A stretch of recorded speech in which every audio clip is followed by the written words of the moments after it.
बच्चों, चलिए आज का हमारा प्रश्न है। माना एफ आर से आर पर एक फलन है F X Y X X plus Y बराबर है F X plus F Y के प्रत्येक एक्स वाई जो हमारे पास वास्तविक संख्या है। यदि एक्स बराबर नहीं है, एक्स बराबर है 0 के, तो एफ एक्स अवकलनीय है। तब हमें ज्ञात करना है एफ एक्स यदि अवकलनीय होगा तो इनमें से कौन सा विकल्प हमारे पास यहाँ से सही होगा। तो यहाँ से इस प्रश्न को करने हेतु हमारे पास यहाँ से हमारी मुख्य अवधारणा कार्य करेगी।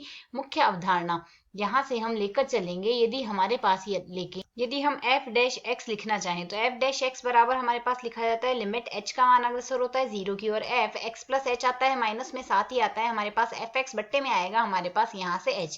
तो यदि अब हम इस प्रश्न के अनुसार देखें तो हमें यहाँ से f x प्लस y दिया गया है। तो यदि हम एक स्थिति ले लेते हैं f x बराबर भी 0, x बराबर भी 0 ले लेते हैं, y बराबर भी 0 ले लेते हैं, तो f 0 बराबर हमारे पास क्या आ जाएगा, 2f 0 के बराबर आएगा। अर्थात यदि हम सरल करते हैं f 0 का जो मान प्राप्त होता है वह 0 के बराबर ही आएगा। यह समीकरण आ गई हमारे पास। अब यदि हम y के स्थान पर माइनस का x रख दें तो यहाँ से मान क्या आ जाएगा, f x माइनस x आ जाएगा, y के स्थान पर बराबर में आएगा f x और यह आ गया प्लस में f माइनस का x। अब f 0 आ जाएगा, f 0 का मान तो 0 है ही, पक्षांतरण कर देते हैं, f माइनस का x बराबर क्या आएगा, माइनस f x के बराबर। यह समीकरण हमारे पास क्या बताती है, हमें यह समीकरण यह बतला रही है कि हमारे पास जो f x आया है वह एक विषम फलन आया है। विषम फलन की स्थिति में ही हमारे पास यहाँ से ऐसा होता है, तो यह फलन हमारे पास विषम फलन है।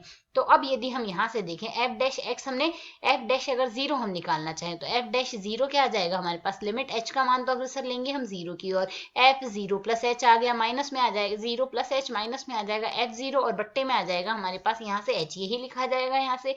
इसे यदि हम सरल करें तो यह मान किसमें सरल हो जाएगा, लिमिट h का मान तो 0 की ओर अग्रसर लेंगे, f h आ गया, f 0 का मान तो 0 ही है, बट्टे में आ जाएगा h, तो f h बट्टे h आ गया। अब यदि हम मान लेते हैं यह हमारे पास किसी k के बराबर है, प्रश्न में तो हमें यहाँ से इसका मान कुछ दिया हुआ नहीं है, तो इसे हम किसी k के बराबर यदि मान ले तो यह आ गया हमारे पास k के बराबर, यह तो हमने सरल कर लिया है। अब यदि हम इसे आगे और सरल करें, अब प्रश्न के अनुसार यदि देखें तो f डैश x बराबर हमारे पास क्या लिखा जा सकता है, f डैश x का सूत्र हमने पहले लिख दिया है, उसी से सरल करें तो लिमिट h का मान 0 की ओर अग्रसर होगा, f x प्लस h क्या लिखा जा सकता है, प्रश्न के अनुसार f x plus f h लिखा जा सकता है, माइनस में आ जाएगा f x, बट्टे में हम ये लिख ही रहे हैं h। तो यदि हम यहाँ से सरल करें प्लस का f x minus f x से कट जाएगा, मान हमारे पास क्या आ गया, लिमिट h का मान 0 की ओर अग्रसर है, f h बट्टे में h के बराबर आ गया। तो यह तो हमने k माना था पहले से ही, अर्थात यहाँ से हमारे पास क्या आ गया, f डैश x बराबर f डैश 0 आ गया है जो कि किसी k के बराबर है।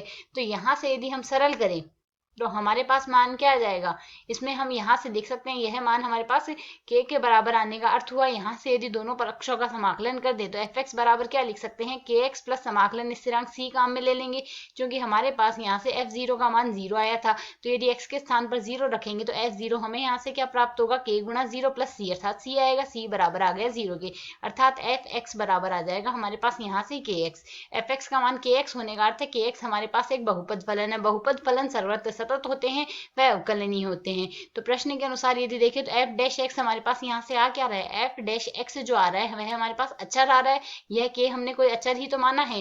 तो यहाँ से यदि विकल्पों पर चर्चा करें तो पहला विकल्प तो हमें कहता है f x केवल सीमित अंतराल में जो 0 में रखता है, 0 को रखता है में अवकलनीय, सीमित अंतराल नहीं है, हमारे पास बहुपद फलन आया है, बहुपद फलन हमारे पास सर्वत्र सतत होते हैं, तो विकल्प ए तो गलत हो गया। अब यदि विकल्प बी की देखें, x बिलोंग्स टू r के लिए f x सतत है, हाँ जी हाँ, फलन हमारे पास सतत है।